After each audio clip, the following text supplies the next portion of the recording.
What's good, YouTube? This is Duke the Porcupine, and today I'm bringing you my hopes and concerns for Metro Exodus. This is a third installment in the Metro series, with Metro 2033 and Metro Last Light being the first games in the series.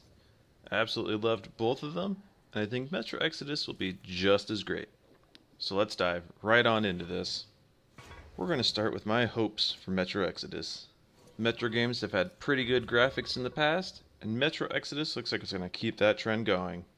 The gameplay trailers look beautiful. Seeing leaves blow in the wind just makes the seasons feel real.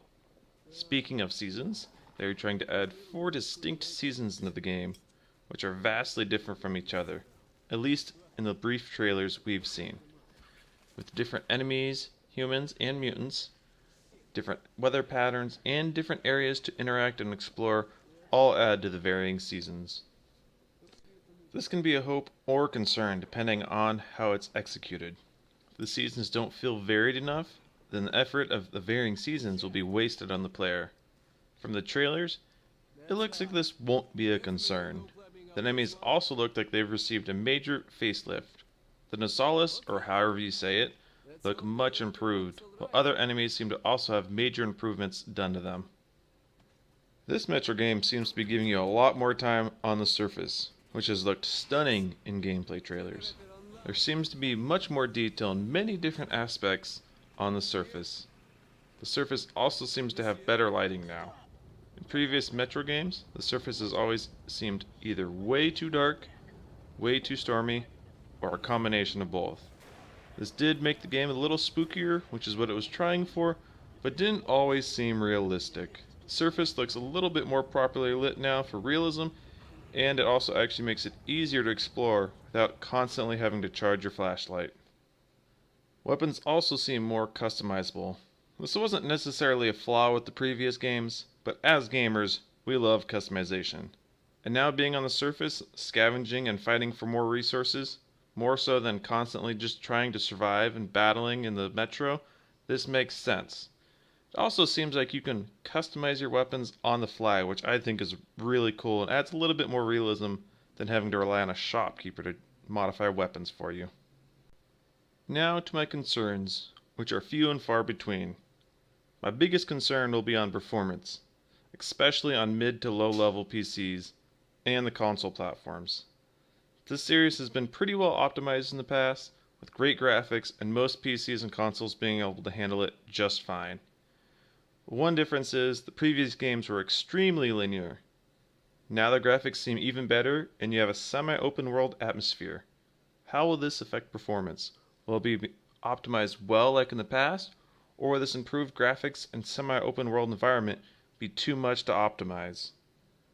I'll make sure to let you guys know as soon as after the game comes out and I get some time playing it, since I would consider my PC to be about middle of the line. Ranger Mode. For those new to the Metro series, the previous 2 games had something called Ranger Mode. This was meant to make the game more immersive and realistic, with damage scaled differently and ammo and supplies being more scarce. The one major gripe many fans had was that this was a paid DLC. If you pre-ordered the game, it was included for free, but was $5 for anyone else. Honestly, to me, it feels like a little bit of a money grab to add something that's more of a difficulty modifier that many people may want, and then limit to those who learn about the game later by charging $5 for it.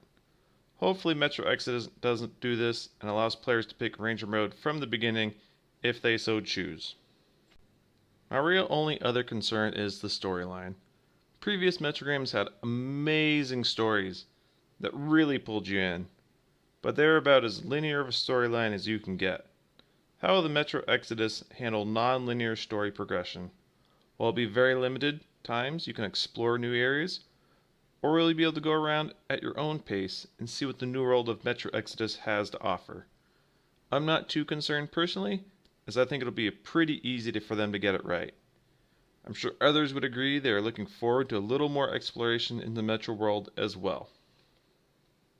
One last little concern, which is in the grand scheme of things minuscule, but the gas mask may become just a huge inconvenience. In previous games, you only really needed it in certain areas and on the surface, but now the game seems to take place mostly on the surface or even totally on the surface.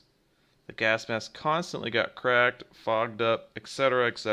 in previous games, which is cool because realism, but this will also just be annoying with you constantly needing to either replace it or just try to go without it.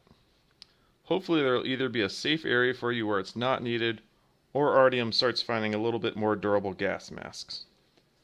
Overall, I'm really excited for this new Metro game.